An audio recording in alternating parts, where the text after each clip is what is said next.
Ladies and gentlemen, welcome back to the Hogsty. Just 3 days after defeating the St. Louis Rams in spectacular fashion, the Redskins will have to take on the Giants in New York on Thursday. Anybody looking at this matchup is sure to have Vietnam-style flashbacks to last year's games, but with a revamped roster and possibly a more level-headed Kirk Cousins under center, the Skins could surprise some people. So stick with us, the game preview's coming up next.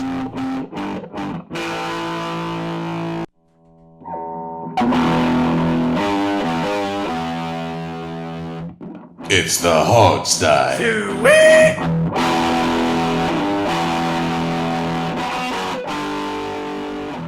All right, gents, Redskins. I hope you guys are as ready for this game as I am. I'm really hoping to see a continuation of last week's awesome play. Definitely not last year's, because anybody who's a Redskins fan knows last year's matchups against them didn't really go well. We saw some of Kirk Cousins', I think, historically worst games, particularly that 4-interception game. I think it was that first game against the Giants, the Larry Donnell story. So, with that in mind, with the horrible debacle that was last year's matchups in mind, what are we thinking heading into this game? Personally, I'm thinking we just got to keep running the ball and playing solid defense like we've been doing. You know, it's the winning formula, really. You run the ball, you run Pound the ball it down well their and play throats. good defense, you'll most likely win the game. Yeah. Well, and by the way, we have Robbie and Sean and Steve. Alex is out here today.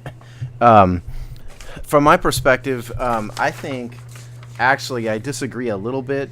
The Giants statistically have proven that they have done well in rushing defense for 2 weeks in a row now. They've held both of their opponents to 3.0 yards per attempt, which is significantly below what we're running at. It's not to say we shouldn't run. I mean, we're a running team and we need to run, but at the same time, I think this may be a game where we open up our passing game just a little bit. Not so much that Kirk Cousins freaks out and starts throwing a zillion interceptions, but where the Giants' weakness is more on the pass defense than the run defense. So I think, at least this year, we need to run, but I think we're going to see maybe a few more attempts from Cousins this week. Yeah, that's a great point. So this is actually a good call. So maybe we should talk a little bit about the Giants and how they've looked through the first 2 weeks before we talk a little bit about Skins, and then we can get more into specific matchups. But to your point, Steve, I think you're exactly right. It seems like it's that pass defense that really got exploited, particularly last week against the Falcons. Obviously, you're facing off against Julio Jones there, which was brutal. But you're right. That seems to be their biggest their biggest question mark so far. Plus, they find ways to lose. They pretty much just gift wrapped the win to Dallas the week before, and then they let up the big couple touchdowns to the Falcons in the fourth quarter. Each game they had big leads and had no reason to lose, but they found a way to do it. So they're kind of struggling in that regard. And I'm a little embarrassed to admit I'm going to totally prove my ignorance now to anybody listening, but can someone explain to me the debacle with them, like that goal line run that Eli Manning told them not to run? What happened there? Apparently go ahead, Steve. Sorry. No, go ahead. All right. Well, apparently they told the running back, I think it was Rashad Jennings, to not score if you're just run and go down to run the clock out. And then there was a play, I think maybe before that, or maybe it was after, but Eli had a delay a game or something that stopped the clock. It was a penalty, stopped the clock there too, and just completely. I mean, it was. Well, yeah, there was one. There was one more thing after that too, though. The last play was a pass, and so really Eli messed up 2 times. He told Rashad Jennings to not score, which is always a fundamental mistake. First of all, if you're going to score.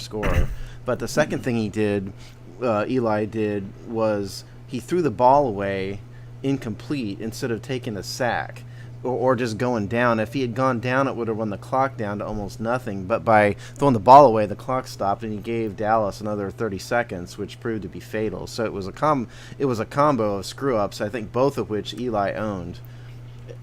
Sloppy mental errors, basically. Eli owned the thing about Rashad Jennings. Whether or not that was true or not, who knows, but that's what Eli said. So that was that. Yeah, it was weird. Okay. I mean, you can't always count on sloppy mental errors, obviously, so hopefully we can beat them clean. I don't care how we beat them. I'll beat them tough to however say. way we beat them. I really could care less if it's sloppy or not.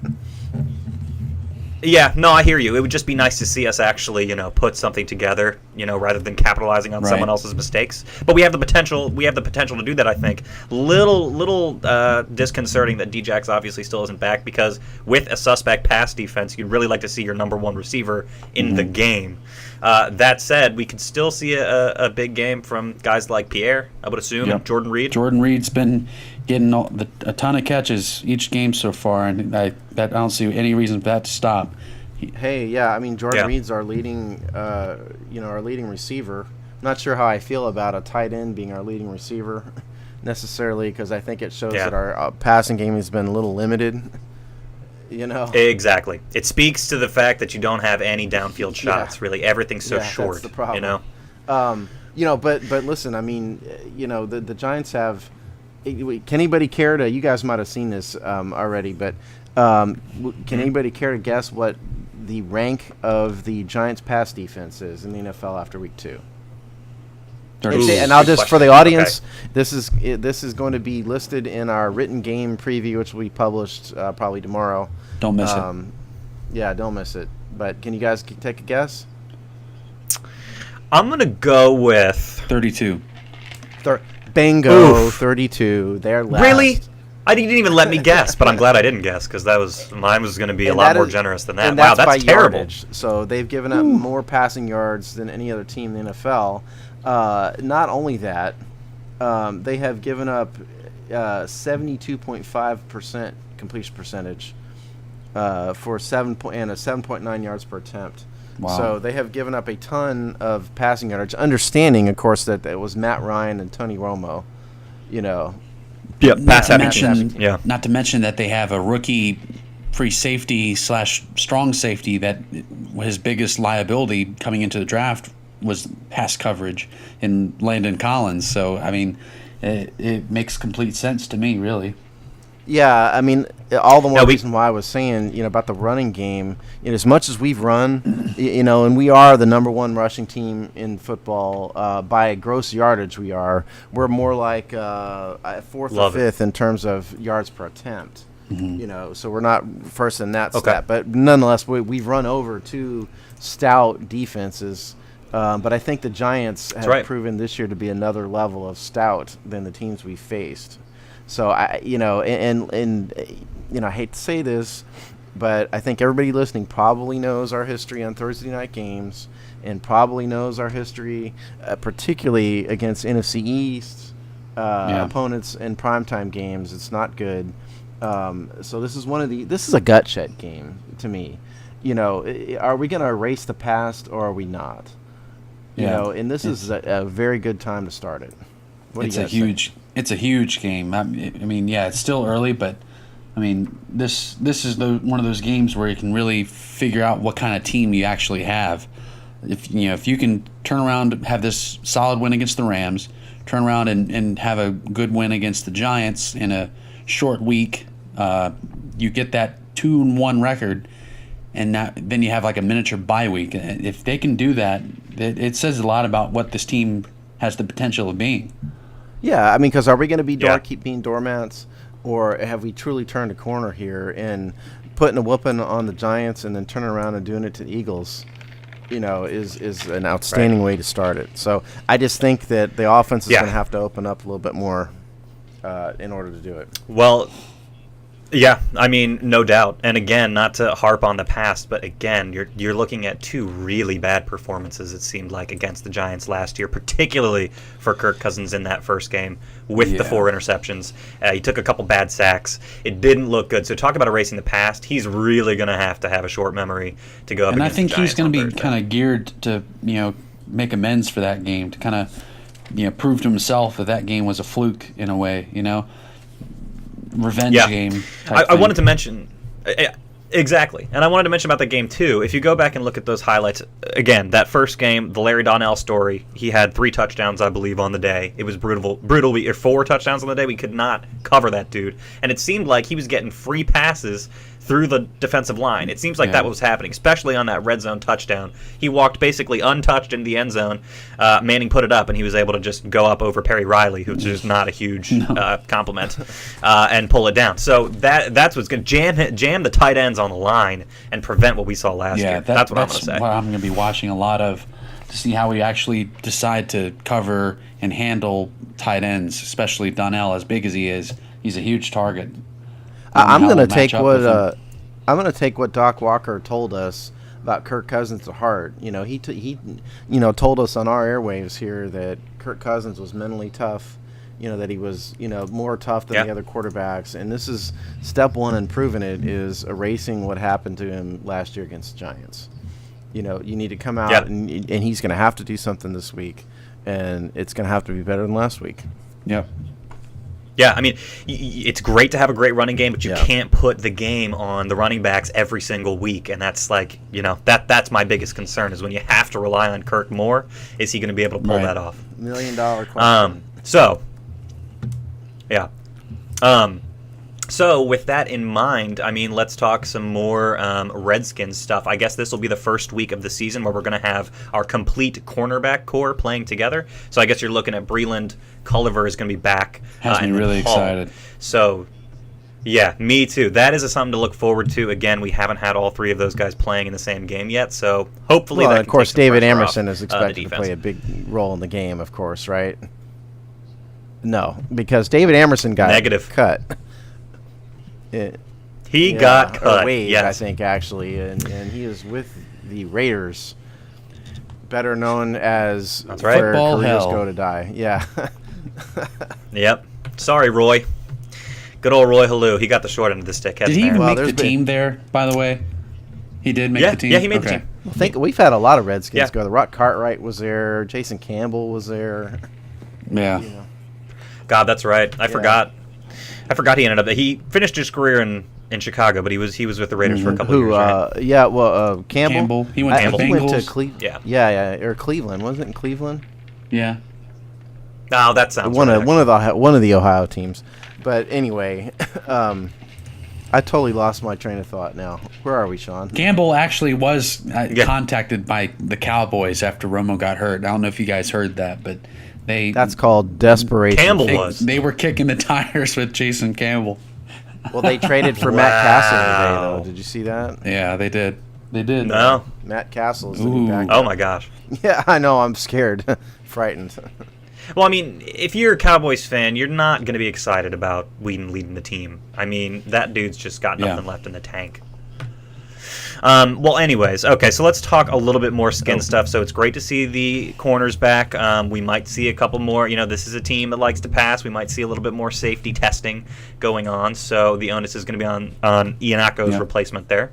What else are we looking at? I mean, I'll go. In terms of the secondary, I think Justin Rogers is going to be out again. Because he hasn't. We're recording this on Tuesday night, folks. He hasn't practiced at all. So secondary, I guess maybe Jared is going to be the sort of swing, corner safety guy, to be the fourth if we need a fourth, because we're down to, I'm not sure who else, frankly. Jarrett was our new nickel. Guy, Blackman, I guess. Yeah, Jarrett was our nickel for last game too. Right. Yeah. But yeah, like you, I'm excited about Culver. And of course, one of the two of those guys has got to match up with Odell Beckham Jr. A big matchup problem, Hall and or Culver. I don't know if Robbie, do you think the team's gonna match one of those guys up the whole game on Beckham? What do you think we're gonna do? No, I think they're gonna stick to their sides and let whoever lines up in front of them take him. I think they both feel pretty confident in Culliver and D'Angelo Hall to match up with Odell. See, you can't leave one of those guys covering Odell all game. Well, I mean, they're going to get so tired. Yeah, and that makes me wonder how much cover 3 we're going to play, because we're going to have Odell just running, the 9 route straight down the field on both sides of the field. It's sort of one-on-one coverage when you've got the back of the end of the field in thirds like that. It makes me wonder if we're going to maybe revert to some sort of form of disguised coverages, maybe, where we mask what the coverage we end up in, that kind of show thing. cover 2, end up in cover 3, that kind of thing. Yeah, I think you kind of have to, because I don't think we can just leave Culver and or Hall out on an island for 60 minutes with Odell Beckham. No. That's a recipe for bad. But see, here's the thing. With that though, our front 7 should be getting a ton of pressure on Eli. The way it's shaping up, the Giants' offensive line is battered right now. I don't think they're going to be able to field their rookie tackle Eric Flowers, who had to switch over to left tackle. I think he's going to be too hurt to play on Thursday. He hasn't practiced at all this week yet. Yeah, it's too quick of a turnaround for him, it looks like. So they're going to be without him most likely, and the rest of their offensive line hasn't been very good either. So this should really be the game for our D line to kind of dominate and to really cause a lot of chaos for the quarterback. Yeah, that and I noticed in terms of pass pro or for them, they've got 2 tight ends on the injury list also. Cunningham hasn't practiced at all, and then they've got Fells practiced fully, but he's got a foot problem. So there's that. So that that gives them even more problems. I don't think Victor Cruz is going to play. He hasn't practiced at all. I saw a blurb this afternoon that said he was running full speed. And if it was a Sunday game, he might be able to play, but it's a Thursday game. So too soon. Yeah. So hopefully we can dodge Victor Cruz. Thank God for that. Yeah. Let's hope. I would not want to face off a healthy Victor Cruz and Odell Beckham in the same game. Well, we're gonna have to. One's eventually. That's true. I mean, we can't run from that. I mean, it's just going to be one of those things, like you said, Robbie. They're just going to have to get a ton of pressure on the quarterback. Yeah. You can't let Eli sit back there and pick anybody apart. No, exactly. You all want to hear what Eli's done since we're talking about this? Sure. Absolutely. Hit us with it.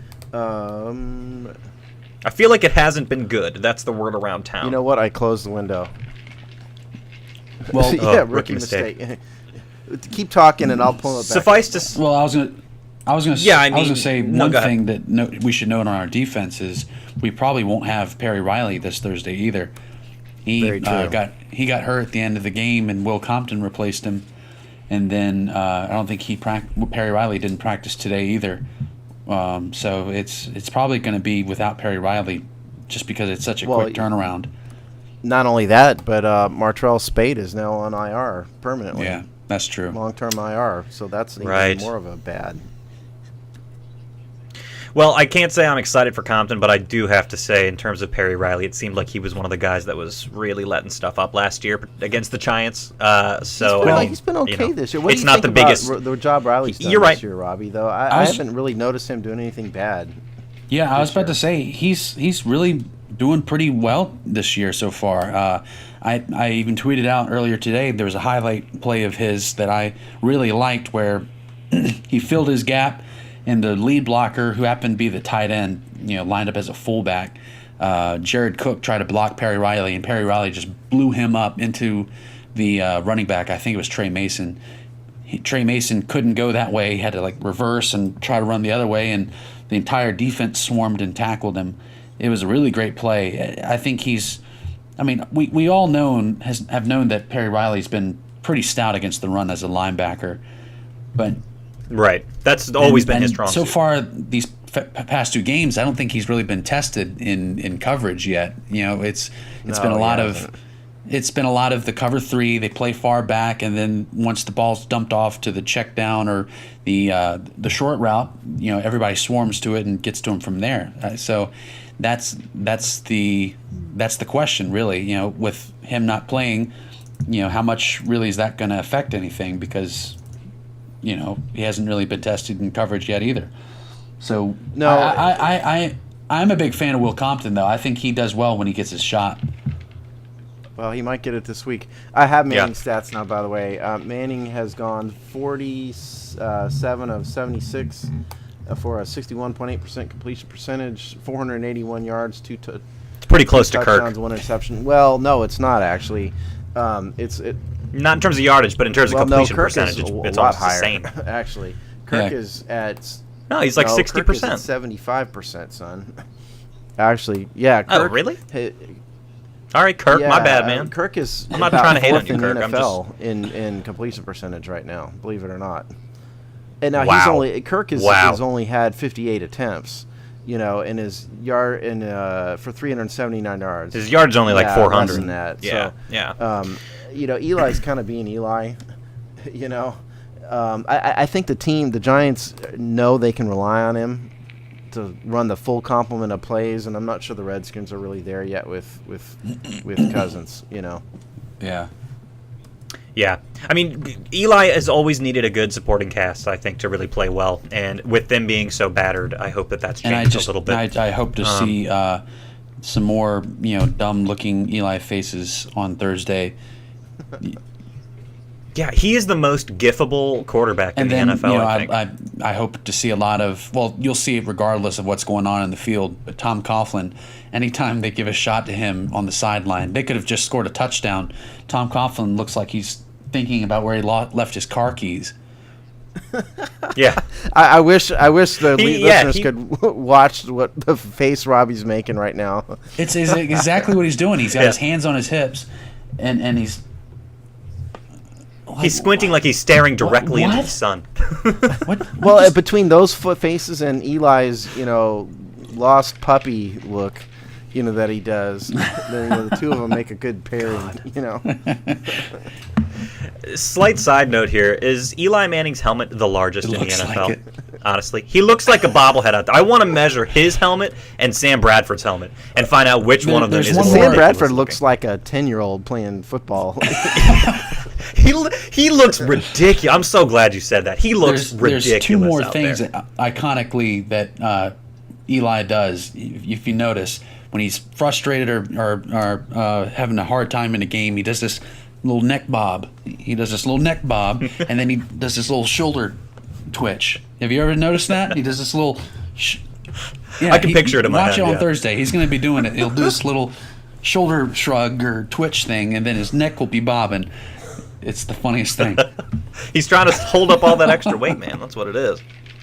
No, I mean, I know it's great. They're wearing, like, concussion helmets, but my lord, do they look like goofballs out there. Should we get back to football? So anyways, yeah, back to football. Moving on down the line here, what other Redskins are poised to have a big game, or are we concerned about heading into this one? I think we cut ties with our biggest liability there in the backfield, though, again, we haven't seen our safeties tested that much. Obviously, we're expecting big stuff out of the front seven. Guys, is there anybody else that stands up as having a noteworthy Pierre game Garçon, I think. on Thursday? Yeah. Oh, good one. He's been coming alive a little bit this year, hasn't he? Kerrigan needs to have a good game on the mission. Sorry, go ahead. Yeah. Kerrigan? Kerrigan's another good call. Game on Thursday. He really have one of those no excuses type of game to me, because as I said, the offensive line on Thursday is not going to be very healthy or up to snuff, and he really needs to take advantage of that, because he's been quiet so far. I mean, he made a couple plays here and there, but not nearly the way he was paid for from last season and the couple years before that. I mean, I said it on our game recap episode. I think we may have placed a little bit of unrealistic expectations on Ryan Kerrigan. I just don't think that he's ever going to be a top 5 pass rusher in the NFL. And he's a good pass rusher, and he's performed outstanding. He's lived up to his contract. I'm glad we have him. I'm glad we drafted him. But I don't know if he's going to be the next, Andre Ware, somebody like that. I'm not sure he has that in him. And I think if the fans expect that, I'm not sure. I think Junior Gillette is going to end up being our number 1 pass rusher someday, honestly. Man, not Kerrigan. Speaking of him, imagine how much different our defense would be with him. We're number 1 in total defense right now, but imagine what we could have done with him rushing the quarterback with the guys we already have now. It's Yep. Because he's one of those guys that he's going to have an impact. It's not like he's going to be in the game, get in the game and be invisible. You kind of know, because he's at the top of his game for his position. He's going to have an impact in the game. It's funny you said we're number 1 in total defense. What we are is we're number 1 in total yardage, and actually points surrendered, we're 3rd. Yeah, that's pretty damn good. NFL. That's how NFL.com ranks it. If most yards given up, you're number one or whatever. Well, actually, out of curiosity, who's top of the league right now in defense? Who's in scoring? Who's let up less points than we have? I would tell you if it's not easily available, it doesn't matter. Where we are doesn't matter. is we are third overall in points, first in yardage, and then second in passing yardage, fourth in rushing yardage given up. That's where the Redskins lie. And actually, by point wise, if you take away the 7 that we gave away on Landry's punt return, we'd actually be second in points, not third. God, yeah. Then because they've really only given up. The defense has given up 20 points. Because 7 of those. We'd only be 13 points. Yeah. Wow. Beautiful place to be. Pretty sweet. Now the Giants have scored a lot of points in 2 games. The Giants have scored 51 points. If the Giants get rolling, it may be a bigger test, than we're used to. I have more faith, objectively, as an NFL fan. I have more faith in the Giants' offense than the Miami Dolphins' offense, for example. And for sure the Rams. Yeah. So I think the Redskins will have a bigger test. I have those stats about who's given up less points than us in defense, and that's Jets are number 1 with only giving up 17 points, and the Panthers are right in front of us with 26 points given up. And if anybody out there is going to actually attempt to say that they foresaw the Jets having the number 1 scoring defense in the NFL, you're lying. You're lying. I don't believe it. They were going to have a good defense, but the very best, I just can't believe anybody besides Mike Greenberg maybe foresaw that. I foresaw it. I really did. Really? Yeah, you look at their D-line, Muhammad Wilkerson, Sheldon Richardson, Leonard Williams. That's a incredibly talented D-line for a 3-4 defense. Plus, they brought Cromartie back and Darrelle Revis. Their back end is extremely talented. I mean, you saw what they did against Andrew Luck on Monday night. I mean, on paper, in my opinion, they looked really good. I didn't think they'd be the best or anything, but that's what I'm talking about. I knew they'd be good, but I mean, did anybody really think they'd be number 1? I'm not maybe surprised. Okay, maybe I'm wrong. Giant wise, Rex Ryan. Yeah, I was just going to make a comment about his ability to put together a good defense. Best in the league is a little surprising, but I mean, I think you're still seeing the remnants. I was going to make a comment that I hate Rex Ryan, and I wish nothing but the worst for him on a football field. Speaking of the Bills, they're 24th in defense for total points given up. I mean, their defense was supposed to be so good this year. Patriots put a whooping on them on Sunday. Yeah, well, that'll happen, but I mean, they've looked like a great team. Tyrod Taylor. But anyways, Tyrod Taylor, that's the man, isn't it? Also, back to the Jets for a second. I feel like that one punch really improved the quality of that team. I think Fitzpatrick's going to continue to prove that he's better than Geno Smith, and when Geno Smith's finally healthy enough to come back, I think he's going to ride that goddamn bench. But anyways, that's the Jets. Back to the Redskins. What are we looking at in terms of critical key matchups? Do you guys have anything specific you wanted to call out? Yeah, I'll start. Like I said, our pass rush versus the Giants' offensive line. I think that's a big matchup to watch for and to see us really dominate in that. And then I would like to highlight, obviously, our secondary against Odell Beckham and how we contain him. Yeah, that's a task in and of itself. I'm gonna agree with everything you said. I'm gonna be really interested to see the Skins receivers against the Giants' defensive backfield. I'm looking particularly at, you mentioned Landon Collins earlier. I don't know if anybody listening doesn't remember this, but there was a lot of talk about Landon Collins potentially coming to the Redskins leading up to the draft. We obviously needed a safety. He was a guy who went on the air and talked about wanting to play for the Redskins. I think he's a local guy, so it'll be kind of sad, but I hope we can at least exploit some of his. It wasn't so much there that in the backfield. There was a lot of talk about Landon Collins. It was more that the fans wanted Landon Collins more than we were ever going to draft him. And I think you're right about Sean Taylor fan too. That's all he talked about was Sean Taylor. Yeah. And that's why he's wearing 21 for the Giants. Yeah, see, that's kind of a sad. That's sort of. Part of me really wishes he ended up here. I think we ended up okay in the safety situation, but still, when you got a guy who wants to play for the Redskins, you let that goddamn guy play. I'm going to say for the matchups that I think I like to point out, I'm going to say the Giants' front four versus our offensive line in the rushing game. You know, because if we can crack the code on the Giants' running game and actually kind of do our thing, which Dallas and Atlanta haven't done, that will open up the game for us. So, you know, because if we get caught in this, you know, Kirk Cousins has to carry the game thing because, you know, Morris and Jones aren't running well, we're going to have problems, honestly. Particularly without somebody to take the top off the defense, you know, and keep those safeties honest, you know, without Deshaun Jackson. So that's the matchup that I think is key to me. The Giants front four versus Williams, Laval, Lichtensteiger, Sheriff, and Moses. Yep. Hopefully they can keep that success going. I almost am afraid to ask, but does anybody have stats on Giants special teams, knowing that that's our Achilles heel? That. Oh, God. Do I want to know? Just tell me if I want to know first. You always want to know because all information is good, right?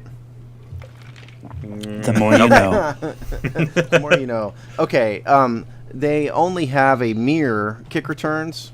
Not very good. Only 38.5 yards per return. Okay.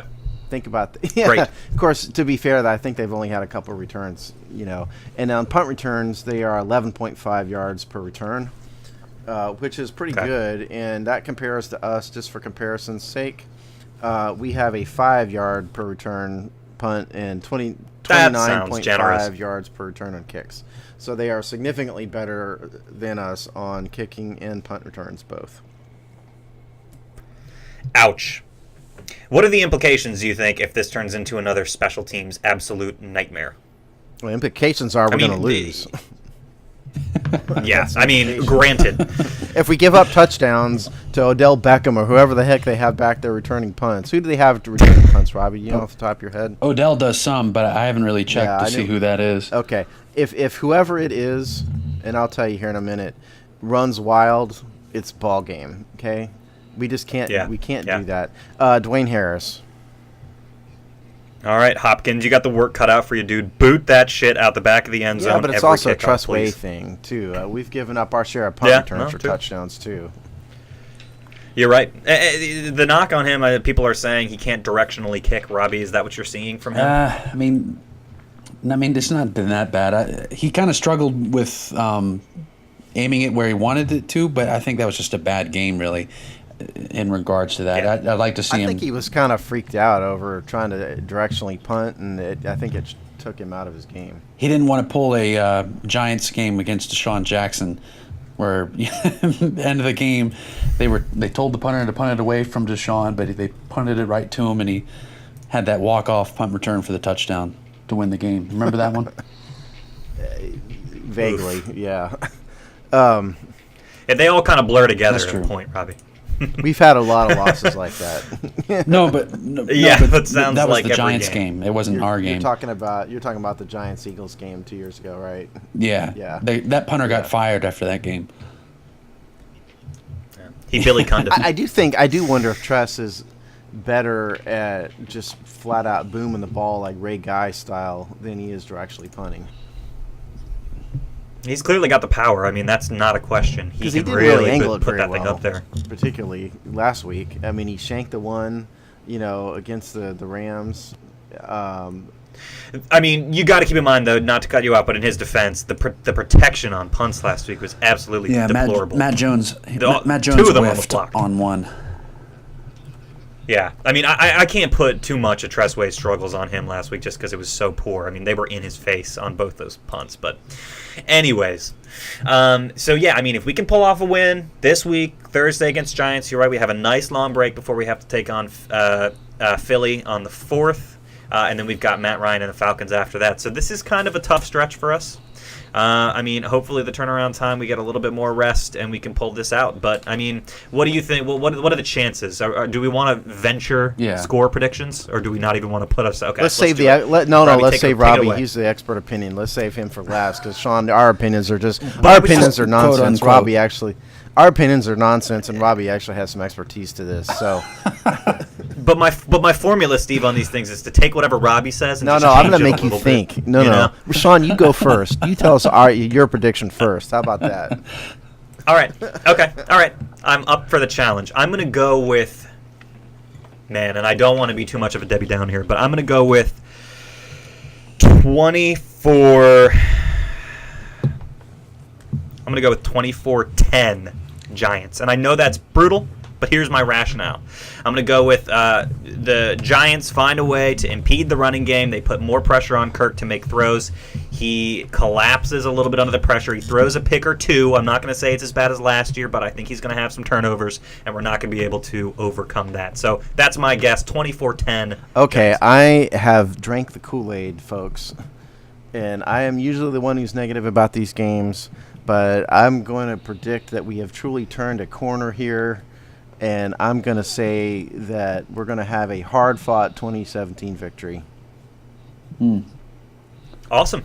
Okay. And the reason I say that, cool. We're not too far off. The reason I say that, just as my final thought, I guess, is I think our offensive line is, in fact, going to win the day in the trenches. And so I think we're going to be able to run a little bit on these guys. And I think Kirk will have maybe a similar day. He'll probably throw an interception, maybe two.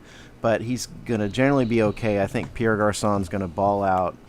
And, so I think we're going to carry the day. All right.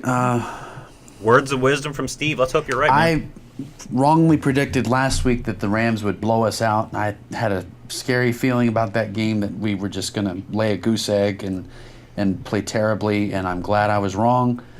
I'm a lot more confident about our team now after that game and how we handled their D-line. So I'm feeling pretty confident. I'm very confident in our secondary with Breland, Culliver, and Hall, all three being back there. I'm confident in our pass rush. I think we're going to dominate them on our defense is going to dominate their offense. I'm going to predict I'm going to say 20-3. I think New York's only going to score 3 points. Wow. Okay, so we had quite the spread of opinions here. I said 24-10 Giants. Steve went 2017 Redskins, and Robbie out of left field with 20-3 Redskins. So we have two guys saying the Skins are going to take it. Listen, when we did our predictions back in the spring, I called this game for the Giants, but I think we proved something. Remember what I said. Hopefully, and because I predicted this probably won't happen, but I think we proved something last week. Yeah, I hope this isn't me. In the trenches, if nothing else. In the trenches, I think we proved something. I just really feel our defense is going to have an unbelievable game. I think we're going to really shut down Eli and his passing attack. They're going to be hitting him all night. I'm feeling pretty strong about that. I hope I'm right, and I hope I'm not wrong like I was last week. Well, in your defense last week, I mean, it's not like you didn't have history on your side with that prediction. The Rams have a history of blowing us out and embarrassing us. So do the Giants. Particularly at home. The Giants. That's, God. What was the score last year? 45-10, I think, Giants for that first game? Yeah, it was bad. The second game was better. Game was not, Anyways, hopefully you guys are right. It wouldn't be the first time I was wrong, so I'm pulling for your predictions. Anyways, that is the game recap. Hopefully you were entertained and somewhat informed by it. You can check us out on thehogsty.com. Make sure you're catching all our written takes because they're really good. We've got previews going up before every week's game. We've got recaps getting published the day after, so keep checking that out. We're going to have some more editorial type stuff coming up, so stick with us there, and we will see you next time for the game recap. Peace. See you then.